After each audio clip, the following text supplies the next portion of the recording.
તો સુરતના વેડ દરવાજા ખાતે આવેલા નાસિરનગરમાં ડિમોલેશન મુદ્દે અસમંજસની સ્થિતિ છે। અમદાવાદની વાત કરીએ તે પહેલા સુરતની વાત કરીશું। સેન્ટ્રલ ઝોનના અધિકારીએ મીડિયાના સવાલો સાંભળીને ચાલતી પકડી છે। જો કે ઝોનલ અધિકારી જ્યાંગ રામજીવાલને નથી ખબર કે કોણે ડિમોલેશન કર્યું છે।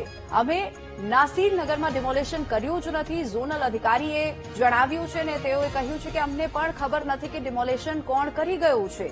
આ સાથે જ અમે પોલીસ પાસે કોઈ પણ પ્રકારનો બંદોબસ્ત માંગ્યો નથી અને ડિમોલેશન મુદ્દે સવાલ પૂછતા ખુદ અધિકારી પણ આ મુદ્દે જવાબ આપતા અકળાઈ ગયા।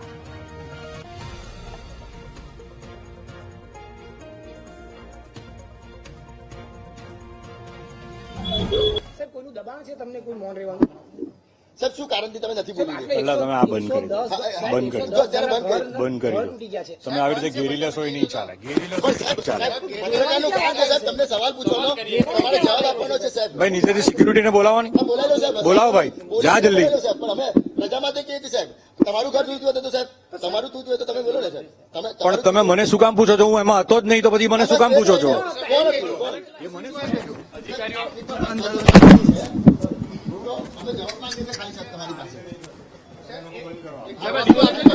ડિમોલિશન આપણે નથી કર્યું, ડિમોલિશન આપણે નથી કર્યું। તમે બંધ કરો પહેલા, આપણે નથી કર્યું। મારી વાત સાંભળો, માનવતાના માટે તમે સ્ટેન્ડિંગ ભાઈ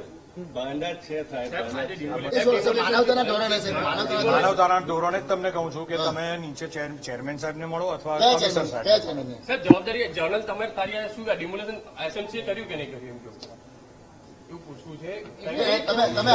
ધારો કે જે છે થાણા તો એસએમસી ડિમોલેશન કર્યું છે નથી કર્યું? બસ આપણે જવાબ તમે બોલી જાવ સાહેબ। અધિકારી છો સાહેબ, તમે આવી રીતે ઘેરી લેશો તો કશું જ નહીં થાય। અધિકારી છો સાહેબ, ખોટું થયું છે સાહેબ, 110 લોકો સાથે ખોટું